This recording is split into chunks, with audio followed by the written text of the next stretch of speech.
ప్రార్థన చేసుకుని ఈ ఉదయకాలపు కుటుంబ ప్రార్థన మనం ప్రారంభించుకున్నాం. దేవుడు గత రాత్రికాల సమయంలో మనకి చక్కనటువంటి విశ్రాంతిని అనుగ్రహించి మరి గత కాలంలో దేవుడు మరి మనల్ని కాచి కాపాడి ఉదయకాల సమయంలో సజీవులుగా మనల్ని లేపి మరి ఆయన ఉన్నతమైనటువంటి పనులు పరిచయలు మనల్ని ముందుకు నడిపిస్తున్న పరలోకమందున్న కన్న తండ్రికి నిండు మనసుతో కృతజ్ఞతలు స్తుతులు స్తోత్రాలు తెలియజేసుకొనిచు మరి యొక్క ఉదయకాల సమయంలో హెబ్రీలకు రాసినటువంటి పత్రిక 13వ అధ్యాయాన్ని చివరి అధ్యాయాన్ని మనం ఈ రోజుతో ముగించుకొనబోతున్నాం. దేవాది దేవునికి మరి అందుని బట్టి కృతజ్ఞతలు. మరి హెబ్రీ పత్రిక ప్రారంభం నుంచి మొదటి అధ్యాయం మొదలుకొని ముగింపు అధ్యాయం వరకు దేవాది దేవుడు మరి మనల్ని ఎంతగానో ముందుకు నడిపించారు. ఆయన ఎన్నో ఇబ్బందుల నడుమ సమస్యల నడుమ వాటన్నిటిని దేవుడు మరి మనల్ని కాచి కాపాడి మరి హెబ్రీ పత్రికను ముగించుకోవడానికి దేవుడు చక్కటి సమయంలోనికి మనల్ని నడిపించినందుకు మరొకసారి స్తుతులు తెలియజేసుకొనిచ్చు మరి యొక్క సమయంలో ప్రార్థన చేసుకుని నేటి పరిచర్యను మనం ప్రారంభించుకుందాం. ఓకేనా మోషబాబు ప్రార్థనతో నేటి పరిచర్యలో ముందుకు వెళ్దాం. ప్రార్థన. మహాగరుడు మహాడతరు మా ప్రియాపరవ తండ్రి, మీ ఘనమైన ఉదయమైన శ్రేష్టమైన నామానికి వేరాధరణ స్థుతులు సోదరు చేసుకున్నాను తండ్రి. ఇదిగోండి తండ్రి, ఈ మధ్యాహ్న కాల సమయంలో తండ్రి వేగురమైన తండ్రి మీ సన్నిధి భాగ్యాన్ని మీ సన్నిధి కాంతులు మా మీద ప్రకాశింపజేస్తుండగా మీకు వేరాధరణ స్థితులు సోదరు చేసుకున్నాను తండ్రి. ఇదిగోండి తండ్రి హెబ్రీ రాసిన పత్రిక తండ్రి 13వ అధ్యాయం తండ్రి చివరి అధ్యాయం తండ్రి మేము చదువుచుండగా నేర్చుకుంటుండగా మాకు సముద్రమైన తెలుగుని ప్రశ్నించండి తండ్రి. ఇదిగోండి తండ్రి ఈ ప్రార్థన మా ప్రభు మీ కుమారుడైన మా ప్రభు అయిన యేసుక్రీస్తు నామములో ఈ ప్రార్థన మీకు సమర్పించండి మా ప్రియపరలకు తండ్రి. ఆమేన్. జై తల్లి ప్రార్థన. వాళ్ళకు మా కన్న తండ్రి అడిచిన కాళ్ళ మీద రక్కింది కష్టం మీకు చేసుకున్నాం తండ్రి. ఈ మా జరగాల్సింది వేగురు అయితే నీ సన్ని భాగ్యం మీ సన్నిధి కాంతం మా మీద పరాకం చేసింది మీకు తెచ్చుకున్నాం తండ్రి. ఈ మధ్య కాణస్వామి ట్రీగా తిని ఇబ్బిల్ రసం పత్రిక తిని 13వ అధ్యాయం మేము చదువుతున్నాం కానీ హెచ్చిన పత్రిక తిని ఈయన విడిచేలా కాకపోతే మరొక రాసుకున్నా స్వామి ట్రీగా తిని మేము ఈ పత్రిక ముగించుకున్నాం తండ్రి. కానీ ఈ పత్రికలో తిని ఈ డబ్బులు ఏ సమస్యలు లేకుండా చదువుకుని మీకు తెచ్చుకున్నాం తండ్రి. మీ పత్రిక ముగించుకుంటే రేపు కాల్సిన ఇంకో పత్రిక మేము అడుగు పెట్టించున్న కదా నా పెద్దలకు ఎండకులు ఏ సమస్యలు రాకుండా చేయండి. ప్రార్థన యేసుక్రీస్తు నామములో ఆడుతున్న పాడతాను. రైట్, మంచిది నాయన. మరి యొక్క చక్కటి సమయానికి దేవత దేవుడు మరి మనల్ని ముందుకు నడిపించారు. ఆయన మరి ఈ సమయంలో చక్కనటువంటి ప్రార్థన చేసి దేవత దేవుని మహిమపరిచిన మీ ఇరువురిని దేవుడు దీవించి ఆశీర్వదించును గాక. ఆమేన్. రైట్, మంచిది నాయన. మరి యొక్క సమయంలో హెబ్రీలకు రాసినటువంటి పత్రిక ఈ రోజుతో మనం ముగించుకోబోతున్నాం. మరి అందుకు గాను దేవదేవుని కృతజ్ఞతలు.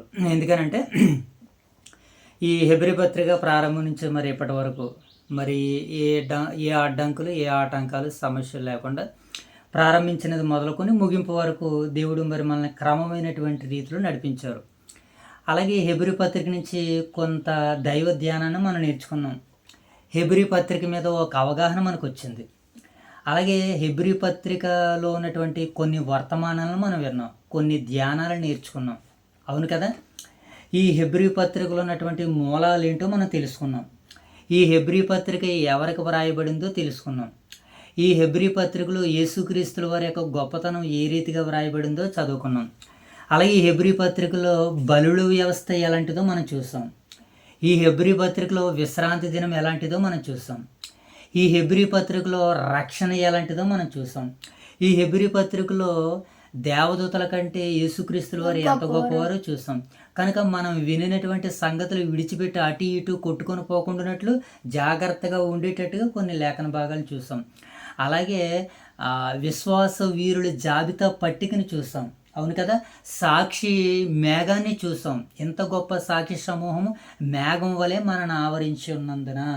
కాబట్టి ఇలా ఈ హెబ్రీ పత్రిక నుంచి అనేకమైనటువంటి మాటలు మనం వినేలాగా, నేర్చుకునేలాగా, తెలుసుకునేలాగా దేవుడు చక్కటి ద్వారాలను మనకి తెరిచారు ఆయన. కనుక ఆయన తెరిచిన ద్వారాలను బట్టి దేవదేవుని స్తుతిస్తూ మరి ఈ సమయంలో ఈ హెబ్రీ పత్రిక ఎవరికి వ్రాయబడిందని మనం నేర్చుకున్నాం. హెబ్రీలో ఉన్నటువంటి యోధా క్రైస్తవులకి హెబ్రీ పత్రిక వ్రాయబడింది. ఆ వ్రాస్తూ గ్రంథకర్త యొక్క ముఖ్య ఉద్దేశం ఏంటి?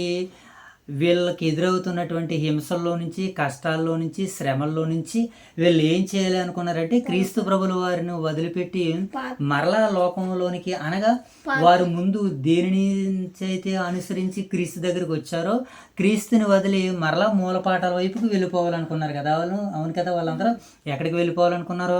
ధర్మశాస్త్రం ఉన్నటువంటి ఆచారాల వైపు, పద్ధతుల వైపు, బలుల వైపు, అర్పణల వైపు వెళ్ళిపోవాలనుకున్నటువంటి వాళ్ళకి ధర్మశాస్త్రం ఎంత గొప్పదో, ధర్మశాస్త్రం మనకి ఎలా ఉందనంటే అది ఛాయలా ఉన్నదని, అది నీడలా ఉన్నదని పోలుస్తూ ధర్మశాస్త్రం అంతా కూడా క్రీస్తు దగ్గరికే వస్తుందని, ధర్మశాస్త్రం అంతా కూడా అసంపూర్ణంగా ఉన్నదని, ధర్మశాస్త్రం అసంపూర్ణంగా ఉన్నదని ప్రస్తుతం ఇప్పుడు నూతన నిబంధన, క్రొత్త నిబంధన మనకి ఎలా ఉందనంటే ధర్మశాస్త్రం కంటే గొప్పది అని, యేసుక్రీస్తుల వారు చేసినటువంటి సేవ వలన మనుషులు విమోచించబడ్డారని, పాత నిబంధన గ్రంథంలో ఎవరో కూడా పాప విముక్తి కలగలేదని, బలులను బట్టి కానివ్వండి, అర్పణను బట్టి కానివ్వండి అని గ్రంథకర్త ఈ విషయాలన్నింటినీ నొక్కి ఒక్కాలించుకుంటూ మాట్లాడుకుంటూ వచ్చారు. నిన్న కూడా మనము 12వ అధ్యాయంలో ఏం నేర్చుకున్నాము? ఇంత గొప్ప సాక్షి సమూహము మరి మనకి మేఘం వలె ఉన్నది కనుక మనము కూడా సులువుగా చిక్కులు పెట్టేటువంటి పాపాన్ని విడిచిపెట్టి విశ్వాసమునకు కర్తయ్య దాన్ని కొనసాగించేవాడనని యేసు వైపు మనము చూడాలని, మన గురి, మన గమ్యము క్రీస్తే అని నిన్నటి కాల సమయంలో విన్నటువంటి వర్తమానం. ఇక ఈరోజు చివరి అధ్యాయాన్ని మనం తెలుసుకొని పోతున్నాం కనుక ఈ అధ్యాయం కొరకు మరి ఈ అధ్యాయం నుంచి కొన్ని సందేశాలు మనం వినేలాగా, వర్తమానాలను మనం తెలుసుకునేలా, వాక్యాన్ని ధ్యానం చేసేలాగా చిన్న ప్రార్థన చేసుకుందాం. తల వంచుకున్నట్లయితే ఆత్మ సహాయం కొరకు. పరిశుద్ధుడా, మహోన్నతుడా, సర్వోన్నతుడా, సర్వాధికారి మీకు స్తోత్రాలు. ఈ సమయంలో తండ్రి మేము హెబ్రీ పత్రికను ముగించుకోవడానికి సిద్ధపడుతున్నాం. చివరి అధ్యాయం దగ్గరికి మీరు నడిపించారని మేము విశ్వసిస్తున్నాం. ఇప్పుడు చివరి అధ్యాయంలో తండ్రి మీరు మా కొరకు రాయించినటువంటి మాటలు తండ్రి, ఇప్పుడు నాయన ఈ యొక్క అధ్యాయాన్ని మేము చదవడానికి సిద్ధపడుతుండగా మీ యొక్క పరిశుద్ధాత్మ మాకు సహాయంగా దయచేయండి. చదవబడుచున్న ప్రతి లేఖనం వెనకాల మీ యొక్క చిత్తం ఏమై ఉన్నదో, మీ యొక్క ఉద్దేశం ఏమై ఉన్నదో, మీ యొక్క ఆలోచన ఏమై ఉన్నదో మేము తెలుసుకునేలాగా, నేర్చుకునేలాగా మీ సహాయాలు దయచేయండి. మా నేత్రాలను, మా మనస్సులను, మా హృదయాలను మీరు తెరవండి, వెలిగించండి తండ్రి. మీకు వందనాలు. అలాగే ప్రభు, మరొకసారి మీరు మమ్మల్ని ప్రేమించి ఇచ్చినటువంటి మా యొక్క స్థానిక సంఘాలను జ్ఞాపకం చేసుకుంటున్నాం. అలాగే ఈరోజు ఓదురులో జరిగినటువంటి అన్నారం గారి యొక్క స్మారక కూడుకుని బట్టి మీకు కృతజ్ఞతలు. అలాగే ఈ రాత్రికాల సమయంలో వైఎస్ఆర్ నగర్లో జరగబోతున్నటువంటి కృతజ్ఞత కూడుకుని బట్టి మీకు వందనాలు. ఈ రోజు మొదలుకొని తండ్రి 31వ తారీఖు వరకు నాయన, వచ్చే నెల 12వ తారీఖు వరకు జరగబోతున్నటువంటి సభల విషయాల్లో, కార్యక్రమాల విషయాల్లో మీ తోడును, మీ యొక్క సహాయాన్ని, భద్రతను, క్షేమాన్ని, దీవెనను, ఆశీర్వాదాన్ని మీరు మాకు అనుగ్రహించమని వేడుకుంటూ మీ సన్నిధిలో ప్రార్థన చేస్తున్నాం ప్రభావ. మీకు వందనాలు. మరి తండ్రి, ఇప్పుడు మధ్యాహ్న కాల సమయంలో జరుగుతున్నటువంటి ఒక పరిచర్య మీకు మహింకరంగా, అనేక మంది బిడ్డలకు దీవెనకరంగా, ఆశీర్వాదకరంగా మీరు జరిగించమని, నడిపించమని వేడుకుంటూ మా రక్షకుడైన యేసుక్రీస్తు వారి నామములో ఈ ప్రార్థన మీకు సమర్పిస్తున్నాము తండ్రి. ఆమేన్. రైట్, మంచిది నాయన.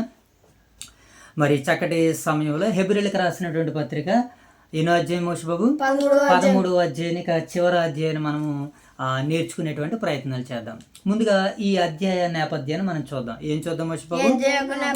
నేపథ్యాన్ని చూద్దాం. ఈ అధ్యాయ నేపథ్యం మనకి ఏమని సెలవిస్తుందంటే, ఈ అధ్యాయంలో భక్తి, ప్రేమ, పరిశుద్ధత, విధేయత, నాయకుల పట్ల గౌరవం వంటి ముఖ్యమైనటువంటి విషయాలను ఈ అధ్యాయం మనకి తెలియజేస్తుంది. ఓకేనా? ఇది హెబ్రీ పత్రిక యొక్క 13వ అధ్యాయం యొక్క నేపథ్యంగా మనకు కనపడుతుంది. మరొకసారి రివిజన్ చేద్దాం.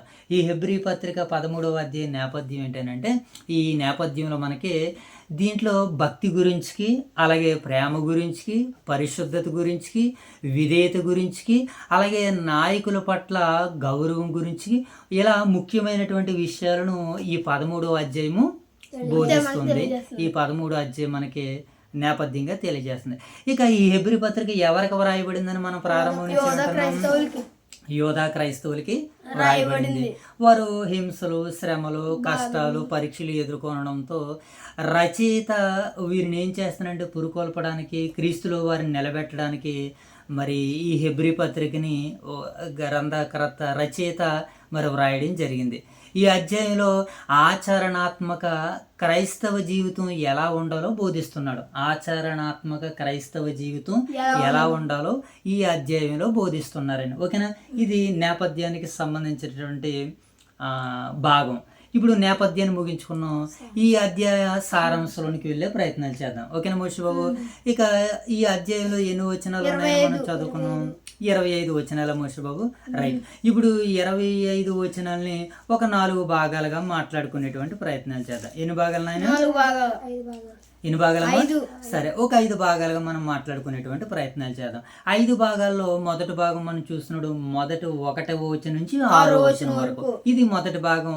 సారాంశంలో మొదటి భాగం చూస్తున్నాం. ప్రేమ మరియు సంతృప్తికరమైనటువంటి జీవితం. ప్రేమ మరియు సంతృప్తికరమైనటువంటి జీవితాన్ని గురించి ఈ 13వ అధ్యాయం మొదటి నుంచి 6 వచనాలు మనకి సెలవిస్తున్నాయి. సహోదర ప్రేమ నిలకడగా ఉండాలి. సహోదరుల ప్రేమ నిలకడగా ఉండాలి. అతిథి సత్కార్యం చెయ్యాలి. అతిథి సత్కారం చేయాలి. చెరలో ఉన్న వారిని జ్ఞాపకం చేసుకోవాలి. చెరలో ఉన్న వారిని జ్ఞాపకం చేసుకోవాలి. వివాహము ఘనమైనది. వివాహం ఘనమైనది. ధనాపేక్షకు దూరంగా ఉండాలి. ధనాపేక్షణకు దూరంగా ఉండాలి. నేను నిన్ను విడవను ఎడబాయనని ఆయనే వాగ్దానం చేసిన కదని మొదటి సారాంశంలో మొదటి భాగంలో 6 వచనాలు మనకి సందేశాన్ని వివరిస్తున్నాయి. కనుక ఇప్పుడు ప్రేమ యందు మనం సంతృప్తి కలిగినటువంటి జీవితాన్ని జీవించాలని మాట్లాడుతున్నారు కదా. ఇప్పుడు 1వ వచనం నుంచి 6వ వచనం వరకు మనం చదువుకుందాం టూకీగా. ఓకేనా మోషి బాబు? మొదటి నుంచి 6 వచనాలు. సహోదర ప్రేమ నిలువరముగా ఉండనియుడి, ఆతిథ్యము చేయ మరవకుడి. కొందరు ఎరుగగే దేవదూతలకు ఆతిథ్యము చేసిరి. ఏమంటే మొదటి మాటలు ఏమంటున్నాడు ఆయన? సహోదర ప్రేమను నిలవరముగా ఉండనియడి. సహోదర ప్రేమ అంటే ఒకరినొకరు ప్రతిరోజు అనమాట, సంవత్సరానికి ఒకసారి లేకపోతే ఫ్రెండ్షిప్ డే వచ్చినప్పుడు సహోదరుని ప్రేమించడం కాదు. ప్రతిరోజు ఒక ఫ్రెండ్షిప్ డేలా ఉండాలి. సహోదరుల మధ్య, స్నేహితుల మధ్య, ఇరువారి మధ్య, పొరుగు వారి మధ్య ఏ రోజుకు ఆ రోజు ప్రతిరోజును సహోదర ప్రేమను నిలువరంగా ఉండాలి. ప్రతిరోజు ఈ ప్రక్రియ జరుగుతూ ఉండాలి. లేకపోతే సహోదరు మధ్య నిలువరంగా ప్రేమ లేదనుకోండి, అసూయ ఎదురవుతుంది, కోపం ఎదురవుతుంది, ఇరుకులు ఎదురవుతాయి, శోధనలు ఎదురవుతాయి. కనుక వీటిని అన్నిటికీ ఫుల్ స్టాప్ ఏదంటే ఒక చిరునవ్వు. ఉదయం కనబడుతుంటే మన తోడు సహోదరులకి హాయ్ హాయ్ హాయ్ హాయ్. ఇలా ఎప్పుడైతే మనం ఒకరినొకరు పలకరించుకున్నామో సహోదర ప్రేమ నిలువరంగా ఉంటుంది. రెండో మాట ఏంటి? ఆతిథ్యము చేయ మరవకండి. ఏమంటే దేవుని పిల్లగా దేవుడు మనకి ఇచ్చినటువంటి ఆశీర్వాదాల్లో ఒక ఆశీర్వాదం ఏంటంటే మనం ఇతరులకి ఆతిథ్యాన్ని ఇచ్చేవారిగా ఉండాలి. పరదేశులకి ఆతిథ్యం ఇవ్వాలి, పొరుగు వారికి ఆతిథ్యం ఇవ్వాలి, ఇరుగు వారికి ఆతిథ్యం ఇవ్వాలి, సహోదరులకు ఆతిథ్యం ఇవ్వాలి, సంఘానికి ఆతిథ్యం ఇవ్వాలి, సేవకులకు ఆతిథ్యం ఇవ్వాలి, విశ్వాసులకు ఆతిథ్యం ఇవ్వాలి, పరిశుద్ధులకు. ఇలా మనం లోకంలో ఉన్న వారందరికీ ఆతిథ్యాన్ని ఇవ్వాలి మన సామర్థ్యాన్ని బట్టి. ఓకేనా, మన దగ్గర ఉన్నటువంటి స్థితిగతులను బట్టి. ఇక రెండో మాట ఏమంటున్నాడు మోషే బాబు? తర్వాత 3వ వచనం, మీరు వారితో కూడా బంధింపబడినట్లు బంధకములలో ఉన్న వారిని జ్ఞాపకము చేసుకునుడి. మీరును శరీరముతో ఉన్నారు కనుక కష్టము అనుభవించు వారిని జ్ఞాపకం చేసుకునండి. ఎవరైతే క్రీస్తు కొరకు కష్టాలను అనుభవిస్తున్నారో జైతల్లి, వారి కష్టాలను ఏం చేయాలట? మనం జ్ఞాపకం చేసుకోవాలి. ఎందుకంటే వీరు కష్టాలు రాబట్టే కదా క్రీస్తుని వదిలేయాలనుకున్నారు. సుఖాలు ఎదురవుతే ఎవరిని వదిలేయాలనుకుంటారు? దేవుణ్ణి. ఇప్పుడు ఈ రోజు సుఖాలు ఎదురవుతున్నాయి అనుకో, ఎవరన్నా దేవుని వదిలేస్తారా? దేవుని నమ్ముకుంటే చాలండి, నాకు ఒక ఆనందం ఉంటుంది, సంతోషం ఉంటుంది అని అందరూ క్రీస్తుని అనుసరించారు కదా. అలా ఇక్కడ కూడా దేవుని మాట ఏమని సెలవు చేస్తుందంటే, ఏమండి, మీరు బంధకములో ఉన్న వారిని జ్ఞాపకము చేసుకునుడి. మీరును శరీరముతో ఉన్నారు కనుక కష్టములో అనుభవించే వారిని జ్ఞాపకం చేసుకోండి. ఇప్పుడు కష్టాల్లో ఉన్న వారిని ఎందుకు జ్ఞాపకం చేసుకోవాలి మోషే బాబు? వారికి మన వంతుగా సహాయాన్ని అందించడం కొరకు, ఇతరుల కష్టాల్లో ఉన్నప్పుడు, శ్రమల్లో ఉన్నప్పుడు, శోధనలో ఉన్నప్పుడు మనం ఏం చేసుకోవాలైన వారిని జ్ఞాపకం చేసుకోవాలి. తర్వాత మాట 14వ వచనం. 4వ వచనం. 4వ వచనం చదువు.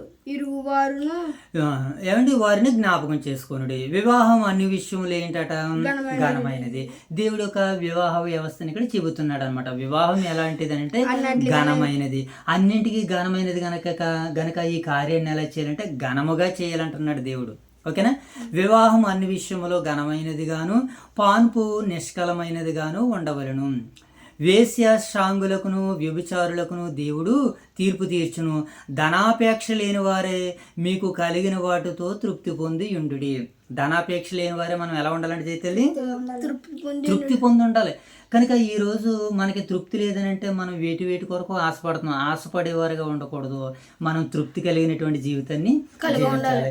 ఉండడానికి నివాసం ఉందా? ఓకే మంచిది. కట్టుకోవడానికి బట్ట ఉందా? ఓకే మంచిది. తినడానికి ఆహారం ఉందా? మంచిది. ఈ మూడింటిని బట్టి దేవుని జ్ఞాపకం చేసుకుని దేవుని స్తుతించి మహిమపరచుకోవడమే. కనుక ఇంకా నాకు అది లేదు ఇది లేదు ధనాపేక్షలోనికి వెళ్ళిపోయాం అనుకోండి, సమస్తమైన కీడులోనికి వెళ్ళిపోతాం. ఇప్పుడు 5వ వచనంలో అంటున్నాడు రెండో మాట, నిన్ను ఏమాత్రమును విడవను, నిన్ను ఎడబాయనని ఆయనే చెప్పును కదా. కాబట్టి ప్రభు నాకు సహాయుడు, నేను భయపడను. నరమాత్రుడు నాకు ఏమి చేయగలడని మంచి ధైర్యముతో చెప్పగలవారమై ఉన్నాము. నరమాత్రుడు నాకు ఏం చేయగలడని మంచి ధైర్యంతో మనం చెప్పాలి. మనుషులు ఎవరు మనకి ఏం చేయలేదు కదా. మనకి ఏం చేయాలన్నా దేవుడే. మనం సంతోషపడాలన్నా మనం శ్రమ పడాలన్నా దేవుని చేతుల్లో ఉన్నదే. శ్రమ పడుతూ మనం అందరం సంతోషించేవారిగా క్రీస్తును అనుసరించేవారిగా ఉండాలని ఈ మొదటి భాగంలో మనకి వినబడుతున్నటువంటి సారాంశం. ఓకేనా మోషబాబు. ఇక సారాంశంలో రెండవ భాగంలోనికి వెళ్దాం. ఆత్మీయ నాయకులను మనం ఏం చేయాలట మోషబాబు? జ్ఞాపకం చేసుకోవాలి. ఆత్మీయ నాయకులను ఏం చేయాలి జైతల్లి? జ్ఞాపకం చేసుకోవాలి. సారాంశంలో రెండో భాగం 7 నుంచి 9 వచనాలు. ఇవి ఎన్ని వచనాలు జైతల్లి? 7 నుంచి 9 వచనాల్లో ఆత్మీయ నాయకులను జ్ఞాపకం చేసుకోవాలి కదా. ఎందుకనంటే వారు దేవుని వాక్యాన్ని బోధించి నాయకులు మనం ఏం చేయాలంటే గుర్తు చేసుకోవాలి. దేవుని వాక్యాన్ని బోధించినటువంటి నాయకులు మనం గుర్తు చేసుకోవాలి. ఒక సమయం వచ్చినప్పుడు, ఒక సందర్భం వచ్చినప్పుడు వారిని మనం ఏం చేయాలి? ప్రేమతో వారిని గౌరవించాలి, వారిని మర్యాదించాలి, వారిని ప్రేమతో హత్తుకోవాలని ఈ 13వ అధ్యాయము సందేశంలో రెండో భాగంగా మనం వింటున్నటువంటి వర్తమానం. ఓకేనా మోషబాబు. దేవుని వాక్యాన్ని బోధించినటువంటి నాయకులు మనం గుర్తించాలి. ఎవరు దేవుని బోధకులుగా నాయకులుగా ఉండి సక్రమంగా సవివరంగా కుటుంబాల్ని సంఘాన్ని కడుతున్నారో వారిని ఏం చేయాలంటే మనం గౌరవించాలి, వారిని సన్మానించాలంటే దైవ గ్రంథం. ఓకే, వారి విశ్వాసాన్ని అనుసరించాలి. ఎవరి విశ్వాసాన్ని? నాయకులుగా ఉన్నటువంటి వారి విశ్వాసాన్ని మనం ఏం చేయాలంటే అనుసరించాలి. ఇక తర్వాత మాటగా మనం చూస్తున్నప్పుడు యేసుక్రీస్తు నిన్న నేడు నిరంతరం కూడా ఏకరీతిగానే ఉన్నాడు. యేసుక్రీస్తుల వారు నిన్న నేడు ఆయన ఏకరీతిగానే ఉన్నాడు. ఆయన మార్పు చెందినవాడిగా ఉన్నాడు. ఉన్నాడని 7 నుంచి 9 వచనాలు ఈ భాగాలు మనకు సెలవిస్తున్నాయి కదా. ఒకసారి ఆ మాటలని అర్థం చేసుకునేటువంటి ప్రయత్నాలు చేద్దాం. 7వ వచనం చదవను. మీకు దేవుని వాక్యమును బోధించి మీ పైన నాయకులుగా ఉన్న వారిని జ్ఞాపకము చేసుకుని వారి ప్రవర్తన ఫలమును శ్రద్ధగా తలంచుకొనుచు వారి విశ్వాసం ఏం చేయాలట మోషబాబు? అనుసరించాలి. ఎవరి విశ్వాసాన్ని?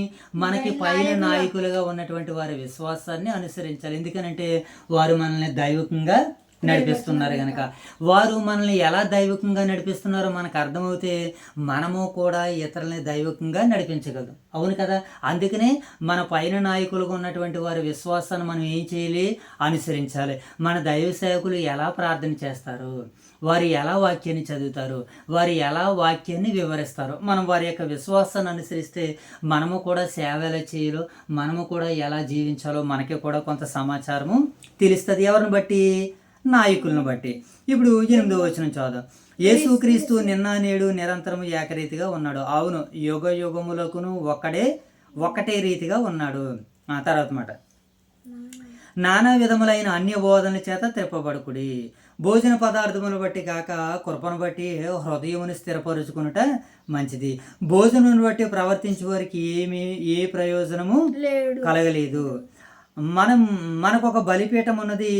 దాని బలి సంబంధమైన వాటిని తినుటకు గుడారంలో సేవ చేయవారికి అధికారము లేదు. వేటి రక్తము పాప పరిహారార్థముగా పరిశుద్ధ స్థలములోనికి ప్రధాన యాజకుని చేత తేబడును. ఆ జంతువుల కళేబారము శిబిరమునకు వెలుపట దహించబడవలను. కావున యేసు కూడా తన స్వరక్తము చేత ప్రజలను పరిశుద్ధపరచుటకై గవిని ఎదుటి ఏం చేశారట మోషబాబు? ఆయన శ్రమ పడ్డాడు. ఎక్కడ? గవిని ఎదుట ఆయన ఏం చేశాడు? శ్రమ పడ్డాడు. కనుక ఇలా మనం కూడా ఏం చేయాలంటే మన పై నాయకుల్ని జ్ఞాపకం చేసుకోవాలి. ఆ తర్వాత రెండో మాటగా మనం చూస్తున్నప్పుడు ఇప్పుడు మూడో భాగాన్ని మనం చూద్దాం. సారాంశంలో మూడో భాగాన్ని చూద్దాం.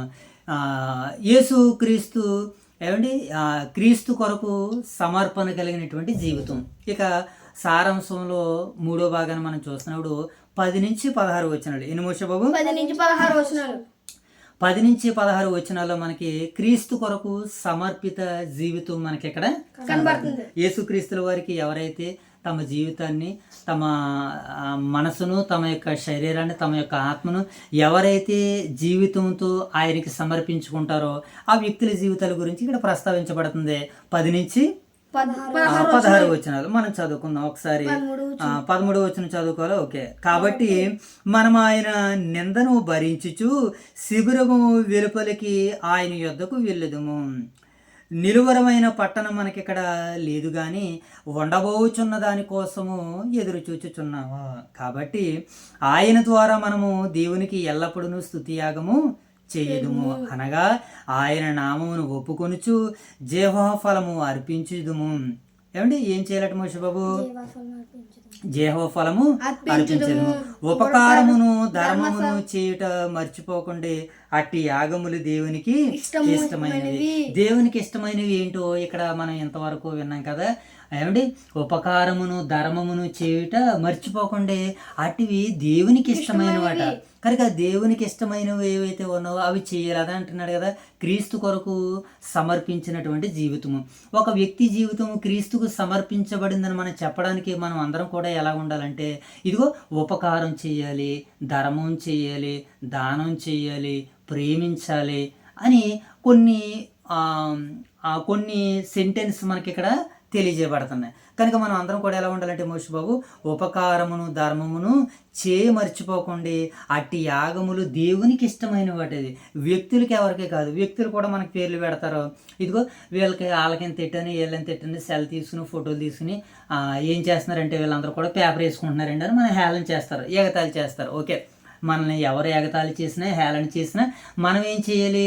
మనుషులు ఎన్ని అనుకున్నా వాటిని అన్నిటిని పక్కన పెట్టి ఉపకారము ధర్మము మనం ఎప్పుడు కూడా చేయడము మర్చిపోకూడదని మరి మనకి పరిశుద్ధ గ్రంథము హెబ్రీ పత్రిక 13వ అధ్యాయము 16వ వచనం మనకి సెలవిస్తుంది. ఇది సారాంశంలో 3వ భాగాన్ని మనం చూసాం కదా పిల్లలారా. ఇప్పుడు సారాంశంలో 4వ భాగం చూద్దాం. 17 నుంచి 19 వచనాల వివరాలు చూద్దాం. ఓకేనా మోషే బాబు? 17 నుంచి 19 నాయకులకు విధేయత చూపాలట. మనం ఎవరికైనా చూపాలి. ఆత్మీయ నాయకులకు లోబడి ఉండాలి. వారు మన ఆత్మల విషయమే జాగ్రత్త తీసుకుంటున్నారు కనుక మనం వారికి లోబడి ఉండాలి. వారికి మనం ఏం చేయాలి? విధేయత కలిగి ఉండాలని మనకి 17 నుంచి 19 వచనాలు మనకి సెలవిస్తున్నాయి. ఒకసారి మనం 17 వచనం చూద్దాం. మీ పైన నాయకులుగా ఉన్నవారు లెక్క అప్పచెప్పవలసిన వారి వలె మీ ఆత్మలను కాయుచున్నారు. వారు దుఃఖముతో ఆ పని చేసిన ఎడల మీకు నిష్ప్రయోజనం కనుక దుఃఖముతో కాక ఆనందముతో చేయనట్లు వారి మాట విని వారికి లోబడి ఉండాలి. ఎవరి మాట వినాలి? మనము నాయకుల మాట వినాలి. ఎవరికి లోబడాలి? మనము నాయకులకి లోబడాలి. వారి విశ్వాసాన్ని అనుసరించాలి అని మనకి సందేశంలో 4వ భాగం మనకి సెలవిస్తుంది. కనుక ఇప్పుడు సందేశంలో 5వ భాగము చివరి భాగాన్ని మనం చూద్దాం. ఓకేనా మోషే బాబు? సందేశంలో 5వ భాగము చివరి భాగాన్ని మనం చూద్దాం. ఆశీర్వాదం ముగింపు. చివరిలో ఏం చెప్తున్నాడు? 20 నుంచి 25 వచనాలు. దేవుడు తన చిత్తం చేయడానికి విశ్వాసులను సిద్ధపరచుకుంటాడు. దేవుడు తన చిత్తం నెరవేర్చుకోవడానికి విశ్వాసులు ఏం చేస్తాడు? సిద్ధం చేసుకుంటాడు. ఏమండి కృపతో జ్ఞాపకం చేసుకుంటాడని ఈ అధ్యాయం మనకి వీడ్కోలు చెబుతుంది, ముగింపు చెబుతుంది, బాయ్ బాయ్ చెబుతుంది. కనుక ఈ 13వ అధ్యాయం మనకి ఇస్తున్నటువంటి వర్తమానాన్ని మనము సందేశంలో చివరి భాగాన్ని చదువుకుందాం. 20 నుంచి 25 వచనాలు ఆశీర్వాదం ముగింపు. ఓకేనా మోషే బాబు?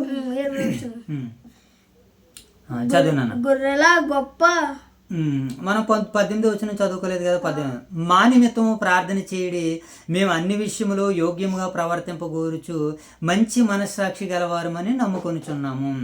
తర్వాత మరియు నేను మరీ త్వరగా మీ యొద్దకు మరలా వచ్చినట్లు ఎలాగూ చేయవలనని మరీ ఎక్కువగా మిమ్మను బతిమాలు కొనుచున్నాను. 20 గొర్రెల గొప్ప కాపరి అయిన యేసు అను మన ప్రభువును నిత్యమైన నిబంధన సంబంధముకు రక్తమును బట్టి మృతుల్లో నుండి లేపిన ప్రధాన యాజకుడుగు దేవుడు యేసుక్రీస్తు ద్వారా తన దృష్టికి అనుకూలమైన దానిని మనలో జరిగించుచు, యేసుక్రీస్తుల వారి ద్వారాగా తన దృష్టిలో మోసబాబు తన దృష్టికి అనుకూలమైన దానిని జరిగించుచు. అంటే మన దృష్టిలో ఆయన ఏం చేస్తాడో ఆయనకి మనకు అనుకూలమైనది చేస్తాడో, ఆయనకు అనుకూలంగా అయ్యేటట్టుగా చేస్తాడు. ఏదైనా ఒక పని మనం మరొకరికి అప్పగించినప్పుడు ఏం చెప్తాం, ఒరే ఇలాగా ఇలా చేయాలి అలా చేయాలంటాం. ఒక అనుకూలత నా పైన నాయకుడికి నాకు ఎలాగైతే చెప్పాడో అలాగ మనం చేయడానికి అనుకూలంగా ఎలాగైతే ఉంటామో, దేవుడు ప్రభు అయిన యేసుక్రీస్తుల వారు కూడా ఒక మాట అంటున్నారు, క్రీస్తు ద్వారా తన దృష్టికి అనుకూలమైన దానిని మనలో జరిగించుచు. అంటే మనలో దేవుడు తన చిత్తాన్ని జరిగించుకుంటాడు. అది మనకు అనుకూలంగా ఉండదు, దేవునికి అనుకూలంగా ఉంటుంది. ఇప్పుడు మనం పరిచర్య చేయాలి, ఇది ఎవరికి అనుకూలంగా ఉంది? ఆయనకు అనుకూలంగా ఉంది. మనకి చెమట్లు ఎక్కుతున్నాయనో లేకపోతే తలపోటు వస్తుందనో కాళ్ళు లాగుతున్నాయని మనం అనుకుంటాం. కానీ ఆయన దృష్టిలో మనలో నుంచి ఆయనకి ఏదైతే అనుకూలంగా ఉందో అది ఆయన చేయించుకుంటాడు.